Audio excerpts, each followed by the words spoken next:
शाळेत जायचो ना तेव्हा शाळेत म्हणजे ना ते एक माणूस यायचा, ते असं म्हणजे पुस्तक असायचं, असं ते पुस्तक घेऊन यायचा आणि त्याच्यात ना असे वेगळ्या वेगळ्या कलरचे ते असे चुरगळलेले कागद असतात ना, तसं कागदाचं काहीतरी म्हणतात त्याला. तर ते कागद तो घेऊन यायचा तो माणूस, आणि तो माणूस आहे ना असं ते फोल्ड करणार, मग असं ते गोल करणार आणि मग त्याला मध्ये मध्ये असं कट करणार, आणि ते असं केलं ना तर ते त्याचं होतं ते. बरं, मग ते आम्ही बघायचं, आम्हाला वाटायचं बाप रे हा कसं करतो हे असं सगळं.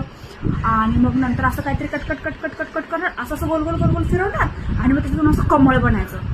आम्ही म्हटलं वाव किती चांगलं आहे हे. आणि आमचे सगळे मुलं इकडे तिकडे ना शाळेतले एकदम असं शॉक, बापरे हा कसा करतोय. मग नंतर अजून असं बऱ्याचशा गोष्टी पटपट दाखवायचा आणि करायचा.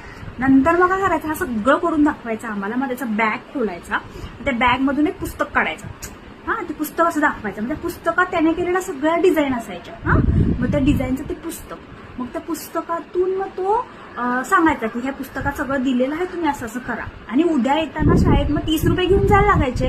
मग आम्ही घरी येऊन सांगायचो मम्मी असं असं झालंय, असं असं मला 30 रुपये पाहिजे. ते पुस्तक आम्ही घरी आणायचो आणि ते कागद पण आणायचो त्याच्यासोबत. मग ते कागद घरी आणून आम्ही कट करायचो, आमचं व्हायचंच नाही असं. 30 रुपये गेले पाण्यात.